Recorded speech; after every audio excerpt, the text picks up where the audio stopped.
Grab your favorite caffeinated beverage and get cozy because you are listening to Mindful as a Mother with Paige Bruce and Lindsay Adams.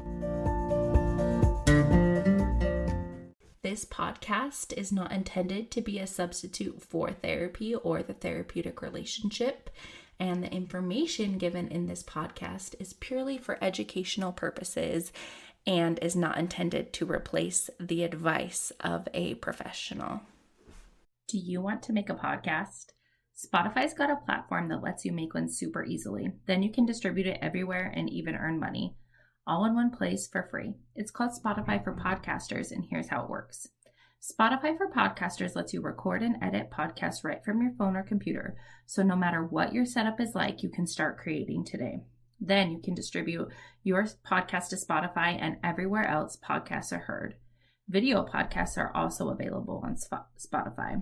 With Spotify for Podcasters, you can earn money in a variety of ways, including ads and podcast subscriptions. And best of all, it's totally free with no catch. This is what Paige and I use for this podcast, and it seriously makes it so easy. It's easy to record, edit, upload, put the show notes in, and it's free. So if you want to start a podcast, use Spotify for Podcasters. Hey, everybody, and welcome to Mindful as a Mother podcast. We're so excited because this is season 3. This is our first interview episode. We're here. We're doing the thing. Yeah, and I'm secretly fangirling over this guest. I guess it's not such a secret. We've already recorded the episode, and she knows that we are her biggest fan. I've been following her since I think before I decided to do online stuff, and she specializes in parent coaching for ADHD. So it's going to be a really good episode. Yeah, with so many resources. And actually today was my first day back after the long weekend. And I had so many clients to see, which I'm so grateful for, but I really needed some support focusing. Yes. And the thing that helps me focus is the magic mind. And I've been getting some questions lately, and I just wanted to share my personal experience. I'm not a medical doctor, but I've been getting a lot of people on my Instagram asking me if I still take it, even though I take a stimulant medication. And the answer is yes. There's not a ton of caffeine in it, and it's natural caffeine, so it's not jittery. And I don't feel like it affects my stimulant. I still need my stimulant medication, but it does give me that extra boost that I've noticed when I don't take the Magic Mind. I don't have the sustained attention and energy like I do when I do take it, and I take it together and I'm totally fine. Yes, I love that. And I love that we're getting questions. And again, I'm not on a stimulant for my ADHD, and I'm still seeing some pretty positive benefits using Magic Mind. Has nootropics, androgens, and then matcha, which is the caffeine source in there, but really calm, controlled focus that supports me in getting my most important things done at my highest energy point of the day, which is the early morning. And one of the things I love about it is that, so if you are on ADHD TikTok, you'll see a lot of people recommend supplements. And if you go through the ingredients list on Magic Mind, a lot of the supplements that people recommend are what is in. So it's just an added supplement. And I like it because it's an all-in-one type of thing. Then I don't have to worry about planning to buy a bunch of other things. And most importantly, remembering to take them. So it's easy. It tastes good. It makes me feel healthy because it's green. Yeah. It's not nasty. And we actually get a 56% discount when you get the subscription. If you go to www.magicmind.co/motherhood, MOTHERHOOD, to get 56% off. And use the code motherhood. Hi, and welcome back to Mindful as a Mother podcast. It's me, Paige, and I'm also here with Lindsay Adams. Say hey. Hey. a little flat today. I know. It's a day. It's the rain and the January blues, I think. I don't know. I got to go sit in front of my light. Really, it's you coming off our podcast weekend and you're sad. Yeah, I miss you. That's what it is. Yeah, that's what it is. It's always what it is. We are here with our special guest, Dr. Carrie Jackson, who Lindsay and I have socially stalked for the last couple years. Why? Because we love her resources. We love her as a human, and we want you guys to know about her. So say hi.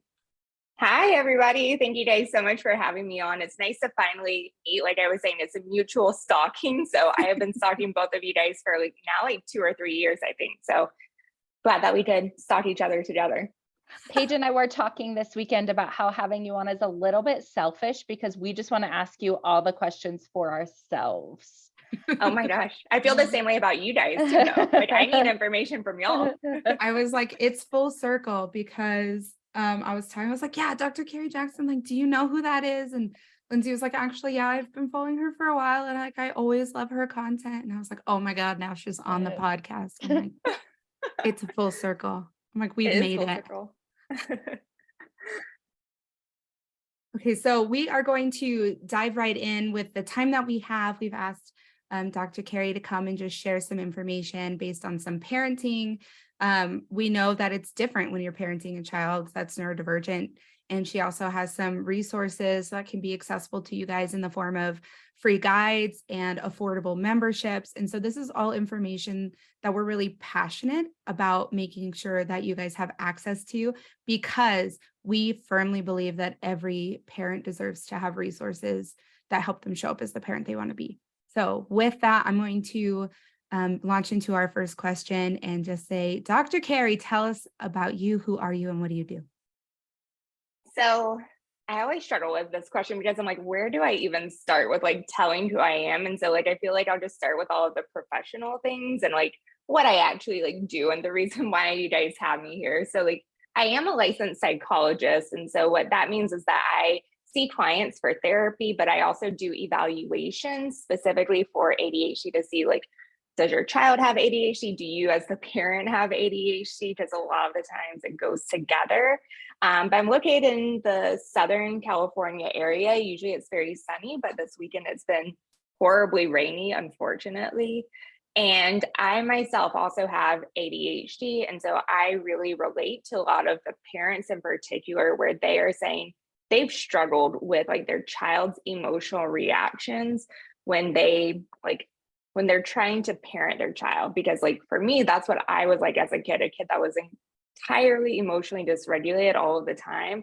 So that experience really led me to where I am today, where I get to support a lot of parents who are struggling with knowing the best way to parent their child with ADHD. And like you said, I provide a lot of free resources for families and parents also. And then I also have some options as well for more support through courses and parent coaching. I love that you do that because I think and focus on the emotional dysregulation specifically, because I think a lot of ADHD kids get labeled, and I know I did as a child, as too sensitive or too much or dramatic. And I know a lot of your content is centered around like changing that narrative. And so some of the self-talk and limiting beliefs don't develop as these kiddos with ADHD are growing up. Yeah, it's really important, I think, to like focus on the emotional piece of ADHD, because so often parents are like, there's the inattention, like distraction and the impulsivity and hyperactivity, but they don't know that emotions are actually a really, really huge part of ADHD. And so I think for parents, when they can understand that about their kids, it's like you feel like you get them. You feel like, okay, there's a reason behind this emotional dysregulation. And it's not that they're trying to do it on purpose. It really is, those brain differences that are accounting for that emotional piece that it's not often talked about with ADHD, but I feel like especially for like girls in particular, it can be so strong, or the teenage years. That rejection sensitive dysphoria is like a common, that's the thing that I feel like teenage girls with ADHD, especially a lot of that, like this boy doesn't like me, or my friends are being mean, and having these really big reactions that parents don't always understand or can't empathize with, because they don't understand that their brain is processing that differently than a neurotypical brain would. Yeah, I completely agree with that. And like it goes towards parents too, where they're kind of like, they might interpret things that their parents are doing as like rejecting towards them. Yeah. Can you speak a little bit more into the emotional impact of ADHD? Yeah. So we know that people with ADHD, they struggle with emotions for like a variety of ways. And like there have been some really interesting research studies showing that, for example, like kids and adults with ADHD, they have more strong reactions. So what that means is like if something maybe as what you would perceive as minor happens to your child, they may have a reaction that seems like it doesn't fit what is going on in that situation. Could be both a like positive, exciting event, or it could be something that's challenging and more negative. So like with both of those pieces, like kids, they're going to react more strongly. And that goes to what you were saying, Lindsay, I think. But then there's really the tough part, which I know y'all focus on a lot, is like the emotional regulation piece. Like how your child calms down with ADHD, it often like takes them so much longer to get back to baseline because their nervous system is so dysregulated, and it's actually an executive functioning skill, having that emotional awareness and regulation. So for them, it's going to take them much longer to get back to baseline, which is very challenging to experience as a child and also as an adult who's parenting that child.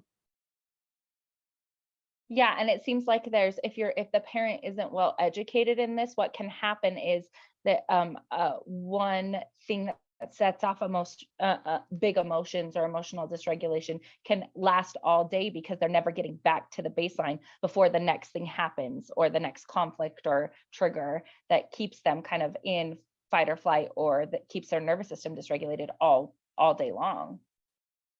Yeah, like they aren't able to get back to that baseline as easily. And so they're like kind of in a depleted emotional stage, throughout their day. And it could be that something happens at school that depletes their emotional reserves, and then they get home and they kind of let it all out. So it takes so much longer for them to like get back to that baseline, which is, I think why it's so important to really focus on the emotional regulation piece that kids can learn and that parents can learn. Because as a parent, if you see your child dysregulate, it might trigger your own emotions. I mean, it definitely will. And so figuring out the ways to support yourself and your child is hugely important. Yes. Knowing what we know now as adults, right? I would love for you to share your perspective as a child being in this state of like emotional intensity because of your neurodivergence. And like as an adult, we now have the vocabulary and understanding to be able to express that, right? Like I can understand you now. Like I totally get it. I'm not going to push you past your, like regulation zone. But I kind of want to pull in a perspective where we can help parents that might be neurotypical or even not understand that they're neurodivergent have some more empathy for maybe the experience that their kids are going through. And, I'm not going to lie, like, I think as an adult, emotions are so hard for me to manage at times, particularly because of my neurodivergence. But like the piece that I remember, like as a child in particular, and like still comes up today sometimes, is just like the feeling like there is like nothing you can do to soothe your emotions in the moment, and you just feel out of control with them. And so it's like, like there are all these coping skills that like people might suggest to you, but it's like they did not work for my brain in the moment. And then after having that emotional reaction, it's like such intense shame around the reaction that you had. And I feel like the shame piece is huge for people with ADHD, where it's like you don't want to have that emotional reaction. And at the same time, it's like you feel like you can't stop yourself from having it. So when you do have it, you feel disappointed in yourself, like you can't get things right. And that's like one of the most challenging things I think for like parents and kids to like really deal with, is like having those emotional reactions and really wanting to do your best, but feeling like it's so tough to do your best and to control your emotions at the same time. Like, that really does affect your self-esteem. And I remember like as a child feeling like I'm a bad kid, or like, like this is something like where I am too sensitive, and really internalizing those messages because of my emotions. Yeah, I actually, before this, we love metaphors. So if you could come up with a metaphor for this that we could share, I would love that. But just a little bit of self-disclosure is I've been really trying to practice the pause before the response, right? Now that I'm an adult and I'm kind of hacking my brain and trying to figure your life out in my 30s. That's really when you figure life out, 30 plus. And so I had an experience where I became heightened immediately, and it was a very small thing. Like it was a really little thing. And then I automatically went to my phone and I was like, oh my God. Da, da, da, da, da. And then it's so awkward. And then I had a chance to ride that wave, and I came back down and I was like, oh my God, I'm so embarrassed. And then I absolutely texted that same person. I was like, I'm just in my head, like, don't mind me. Cause I couldn't unsend the message anymore. But I just felt so embarrassed, one, that I had let my emotions like control my responses. And then I felt some level of shame because I was like, maybe I made this all up and my reaction like wasn't appropriate for what was happening. So then I was like invalidating my own experience, and I really didn't know what was happening for like 40 minutes. Yeah, I relate so much to what you said, because it's like in the moment, you literally know I should not be doing this, but like you cannot stop yourself from doing it.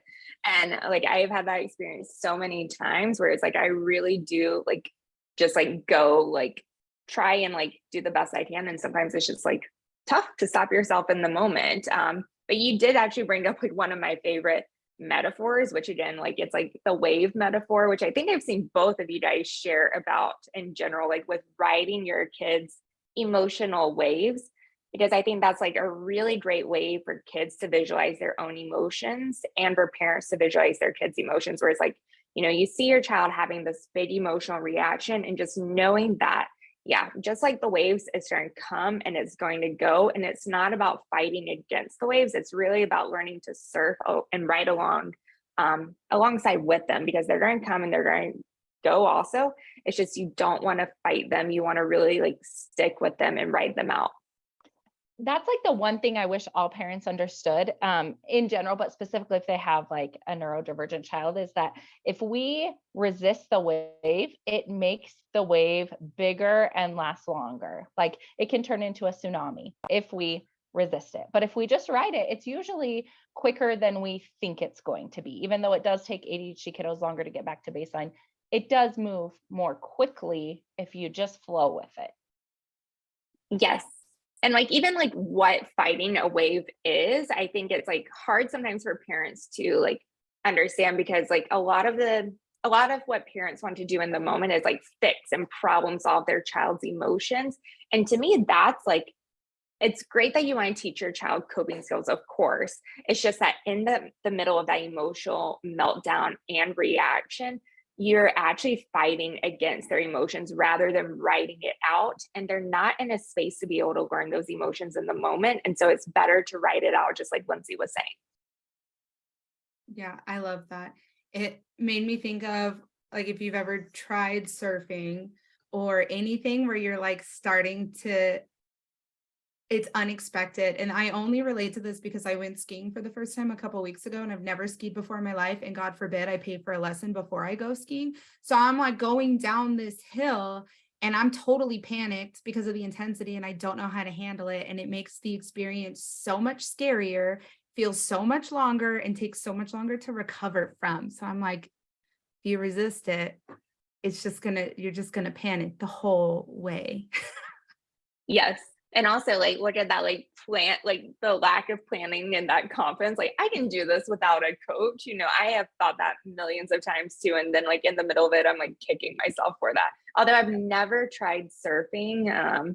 I'm sure I could easily think about something I've tried and then just struggled with immensely in the moment. It was so funny. I will share that I decided again, because I am one giant shenanigan. That's what my impulsivity is defined as, shenanigans.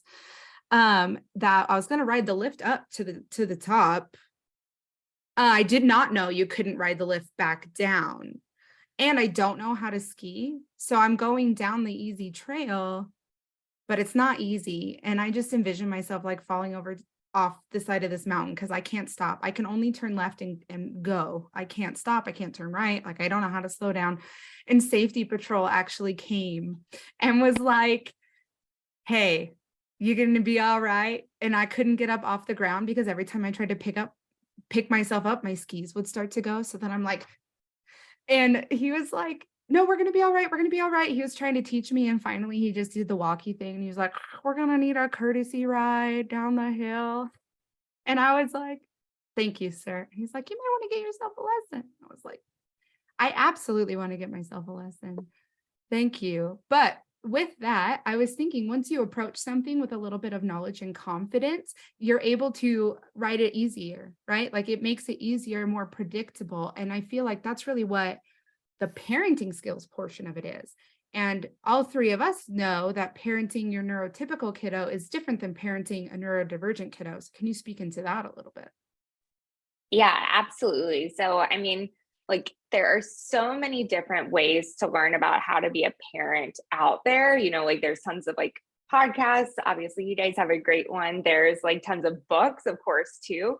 But I have found that just like the typical parenting books and skills, it's like they are not specific enough for kids with ADHD. I think they have a lot of great ideas in them, and they're good to read, but it's like if you feel like some of the things in those books are not working for your child with ADHD, don't beat yourself up about it because so many other parents have told me they feel the exact same way, like you really just need a highly specialized set of skills to be able to parent a child who is neurodivergent because a lot of the typical parenting skills they might just not work the same way. You really need to understand what ADHD is, how executive functioning comes into role, and ways that your parenting has to be different to support them. One of the things with ADHD that a lot of parents tell me is like they did not realize how involved as a parent they would have to be for like much longer. And so when parents have kids who are neurotypical and like a neurodivergent child, they often tell me that there's such a mismatch between level of development between their kids as far as like their organization and what they can do. And so really understanding that as a difference is huge. And that's why like reaching out to someone like a parent coach or just someone like a therapist who can support you in learning those specialized skills is really important. Buy yourself a ski lesson. I think that's the moral of this story. Buy yourself a ski lesson. Can you tell us like what parenting coaching is and how you do parent coaching for ADHD, like what that entails and what that looks like? Yeah. Well, so I think parent coaching, just to start off with, it's like a way for you as a parent to get skills about like parenting your child with ADHD. And so that could be specifically like managing a challenge you're having at home or ways to boost like your child's self-esteem. Another big piece is like how you regulate your own emotions and respond in the moment to your child. Those are all things that I think can be covered with parent coaching. It's things that I cover too, because they're hugely important. I honestly did not realize how much of a gap there is like in parenting services like over the past few years, because like even in grad school, like all of the therapies and treatments that I use, they were really parent focused. And then like as soon as I got out into like, like working, so many parents approach me and they're like, my child is in therapy for their ADHD, but like I really need support and I don't have any of this support. And so parent coaching can really fill that gap where you can get the support as a parent of a child or a teenager with ADHD.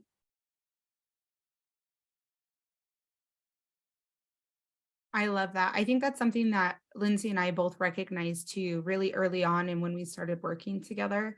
And that was one of our driving passions, is that there's this huge gap that I think a lot of people don't see. And as professionals, we have the opportunity to see it. But it's like kids can get some services and then you can get like traditional services. But then there was that piece of parent and child that was missing that might not always be hit. Yeah, I completely agree. I think it's like the interactions between you as a parent and then your child, they're so important. And also it's like, one of the things that I think is important for parents to realize on like why they're getting skills is it's like, it's not that you're doing anything wrong. It's just that you really need those highly specialized set of skills. And it's great if your child can attend therapy once a week or 2 times a month. But at the same time, a therapist is going to be with them a few times a month. You're with them every single day, hours a day. And so you learning these specialized set of skills, you're essentially becoming a therapist for your own child, being able to support their nervous system, their regulation, and their development, which is why you are the missing piece. It's not that you are the problem. It's just that you're really like the supporter and the solution to your child developing their regulation skills and supporting them with their ADHD. I think a lot of times too with ADHD, people have different symptoms, they present differently. And so having a parent coach can be really helpful because they can help you. Even some of like the tips for parenting a neurodivergent kiddo, you don't work for every kiddo. And so you having that professional say like, maybe try it this way, or this might work best in this case. It gives you like that roadmap and that guidance of how to implement those skills in your parenting in day-to-day life. Yeah, and it's also like that objective piece. Like you cannot see it as clearly, I think, when you're in it. I don't have kids myself. I have 4 nephews though, and I mean, it's like as soon as I see them, all of my training and background goes out the window. It's like I am not a psychologist, basically. Like people would be like, you really should not be a parent coach based on my skills, because it seems like I don't know what I'm doing in the moment. But that's like because I can't like take a step back. But a parent coach, they're helpful because they can help you take a step back and really see what skills can be helpful for you in the moment. I love that. It reminds me of watching Nanny 911 when I was a kid. Did you guys ever watch that?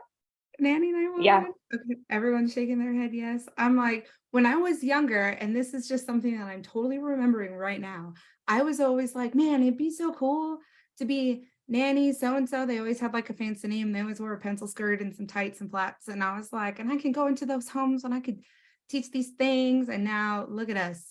Look at where we are. Full circle. You made it. All That's thanks it. to I made Nanny it. 911. I think too, this concept of let's say digesting information, right? TikTok is so readily available, and we love a TikTokin. We are always TikToking and dilly-dallying. Anyways, but with that, it's like I actually came across a study that talked about how 55% of the TikToks around ADHD were classified as misleading or false. And I was like, that tracks for me as a mental health professional. And I see these things and I'm like, I don't know about all that.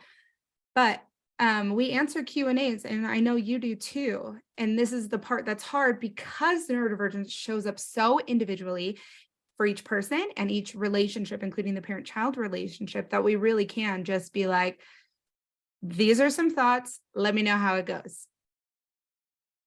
Yeah, love TikTok, social media, and at the same time, it is really challenging to provide the nuanced information that we need to provide because, like you said, like it's so different. I can't just say ADHD is exactly like this. You know, you will have all of these symptoms, or this skill will absolutely work for you as a parent. Like, there's no way that I could ever do that. And so, like, it's such a balance between like finding or like being able to provide that information and also providing in such a nuanced way too. So I think that goes on with like also like thinking about like when you're looking at information online, of course, take it all with a grain of salt, just knowing that this person is not speaking directly to you. If they're sharing a parenting skill, for example, because they do not know your own family. And so there may be factors outside of what they may be talking about. And so like, it's important to take that into consideration that, you know, don't trust everything you see online. I think most people know, but like, it can be hard to tell sometimes, like, even when I look at stuff like outside of my area, like on like, you know, like health and stuff, it's like hard to know like what you trust and what you don't trust. So yeah, it's very difficult as a parent, I think, to know what skills work and what doesn't work. A ton of trial and error. I know a couple times you mentioned that there are some like specialized skills, highly specialized, which would differentiate it from traditional parenting skills. Can you tell us like what maybe some of those look like or what they are? Yeah, so well, one of the things that I was thinking about in particular for like the metaphor that I know you said that you love, and it's like one of my favorite metaphors. Have you guys heard of the light dim metaphor for like your positive attention as a parent? Yeah. Okay, Lindsay, you have. I haven't. I want to hear it. This one I would say is helpful for like all kids, but especially like kids with ADHD too. It's like, think about like all of your positive attention that you give as a parent. And so like, as a parent, like your positive attention, like your praise, like giving kids like physical touch, it's so helpful for their development. And you can turn that up, like that light dimmer switch, you can actually turn it up for all of the things that you want to see more of, you know, and for like the positive things that your child is doing. Now, if your child is in like an emotionally dysregulated space, one of the ways to ride that emotion is to actually just dim the light. So dim that attention that you're giving it in the moment. You're not ignoring what your child is doing. You're not ignoring their needs. You're just dimming the attention that you're giving that reaction in the moment, because dimming that will actually help them regulate themselves too, because you're being a calm presence for them. So that's like two metaphors in one. Yeah. And it's almost like, oh, like they can handle this. They're not getting super worked up about it. I can handle this too. Okay. It's not as bad as I thought it was. Yeah. Just like how that guy put me in that sled and skied me down the mountain. I was like having the time of my life because he was in control. I was like, this is fine. Everything's going to be fine. So that's one specialized skill. I love it.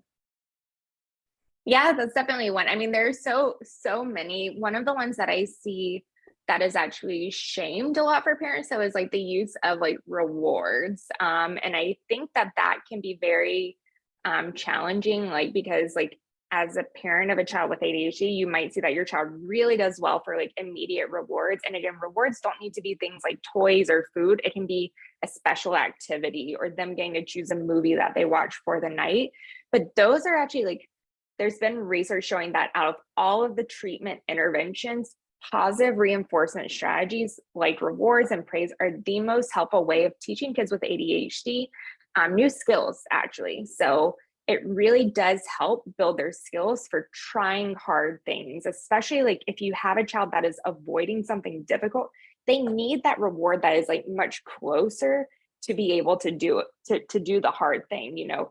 Think about as an adult, I mean, as an adult with ADHD, if I have like a really big project that I'm working on, I need like small rewards or like small things to tick off along the way to keep me motivated too. So you know, I think that rewards can be super helpful, and it's unfortunate that they are shamed, I think, for a lot of parents, because then parents are struggling with how they use them or if they should even use them.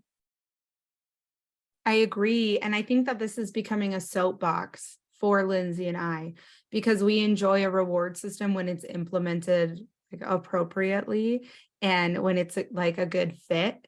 And when you were talking, it made me think of my 7, almost 8-year-old who also, you know, I have 2 out of 3 are also neurodivergent, because myself and my husband both are.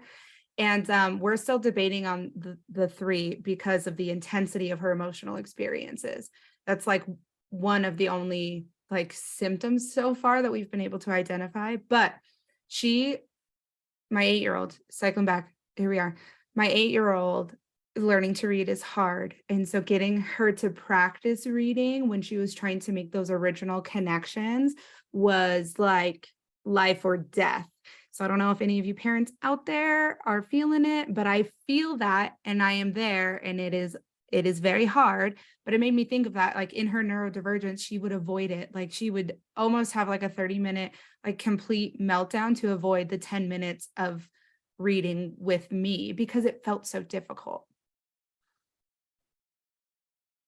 Yeah, it is like so tough to find ways to motivate kids sometimes without like that more immediate reward. So I completely agree.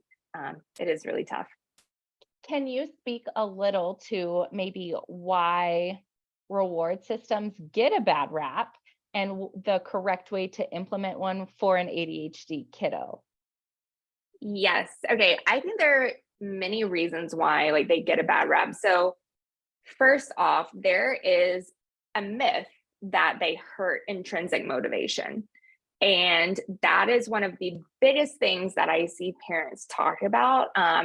And so there has been some research that rewards do hurt intrinsic motivation under very, very, very specific circumstances. Okay. So the research that has found that they do hurt your intrinsic motivation, it's only when you are rewarding kids for something that they already enjoy doing. So if you were to reward your child for playing video games, it's actually going to hurt how much they want to intrinsically play video games. The other research, though, that has found like that it doesn't hurt intrinsic motivation, it's looking at when you're rewarding kids for doing like harder things. So like things that are slightly challenging, but not too overwhelming for them. So that's one of the big things. I also think there's so many reward charts are done so badly that it really leaves such a negative impression on parents and on kids.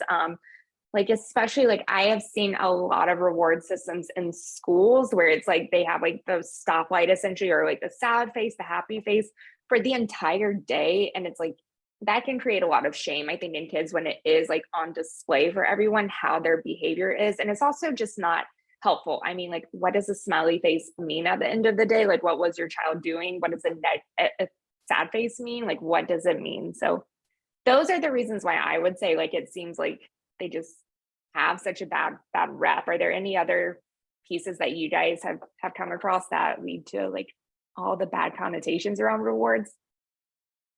The big one that I've heard is that it damages intrinsic motivation. And so even when I'm working with parents where they have one child that's neurodivergent, one that's neurotypical, they're like, well, how can I implement this without harming the other one? I can tell you in real life, I was always the kindergartner with my little laundry clip on red, always. I was always on the red, and I never got to pick a prize out of the prize bucket. And I still remember that. Mrs. I don't know your name, but she had the best prizes and I never got them. Yeah, I think it's when it's used in that way, or the misunderstanding that rewards need to be these big things. Parents get overwhelmed and they're like, well, I don't want to spend a bunch of money or give my kids treats or candy for every little thing. And it doesn't have to be that. It can be as simple as like picking the movie, as picking what's for dinner, as praise. Those small things are rewards as well. Yeah. The thing that I often will coach parents against is removing things when we're doing the rewards. If we're building up, like, let's say we want 5 smileys to earn the reward, like, oh, you did something bad, now I'm taking away a smiley. Then I think it defeats the purpose of the entire system, especially for a neurodivergent kiddo. And it's going to be a more intense sense of criticism and rejection, and they're not going to be motivated. I 100% agree. That's definitely one of the things like I avoid when creating a reward system for kids with ADHD. And then like also like like Lindsay was saying, you want to use those rewards that you can give like daily, like ones that are easy, that are free, or that are very low cost, because like for kids with ADHD, they may have a hard time waiting an entire week to get a reward, just depending on their age.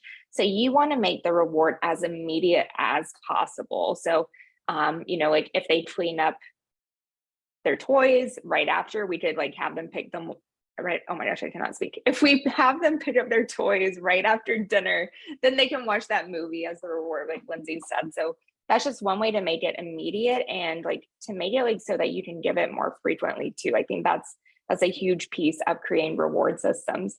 Last thing I will say about rewards is like obviously like a lot of parents of neurodivergent kids are neurodivergent themselves. You don't need an elaborate chart that you're monitoring. I love using surprise rewards where it's just like you give the reward in the moment. Could be something even that you already plan to give your child, but then you just tie it to something that they did. That way you really don't have to keep track of anything, and you're still giving them that positive reward and attention.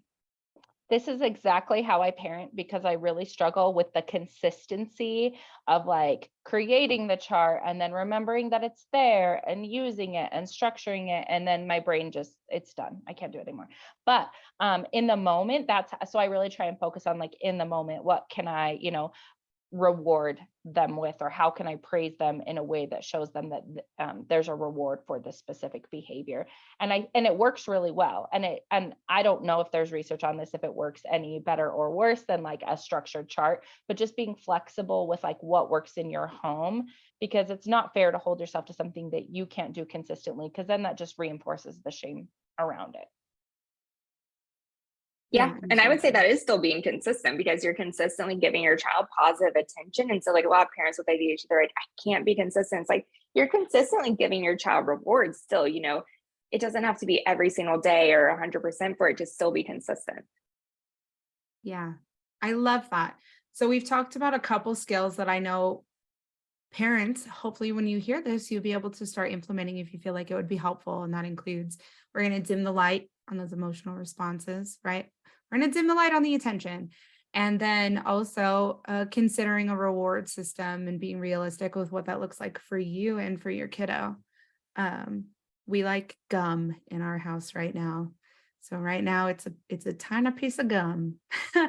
So with that, Dr. Carrie, thank you so much for joining us today. Can you tell us where we can find you, some resources you have accessible, and how these parents can reach you? Definitely. So I shared many more tips and skills for parents of kids and also teenagers on all of my social media pages. I'm at Dr. Jackson on both Instagram and TikTok. I have several free resources for parents too. So I have guides for parents if you're new to an ADHD diagnosis for kids or for teenagers. And then I also have a course for parents of teenagers where you can learn skills to support them with their ADHD, and they can actually learn some of these emotion regulation skills too. That will be coming out in late February. So you can find out all about that just on my social media pages. Right. Seriously, go follow her social media because there's so many good tips and tricks and little things that you can try. And I also love something you do a lot of is you dispel myths about, like, if you see a common myth about ADHD or parenting with ADHD, you get on and talk about it and why that's not true. And I really love that because it can help with that discernment piece that we talked about earlier. So everyone go follow her. She's great. And I'm still fangirling over the fact that she's on our podcast. So Full circle, full circle. I subscribe to the email newsletter and often recommend a lot of those resources that she talks about to the parents of the children that I work with, because again, I get to see them a couple times, which is a privilege, but you're with them all the time. So that's what's really going to make the difference. Oh, we're so grateful that you were able to join us and appreciate all of the information that you've provided to our audience. You guys are so wonderful. I've had so much fun like connecting with you guys because you align honestly so much with the work that I do. I always share your resources for parents too. So truly appreciate you guys having me on so much, and thank you.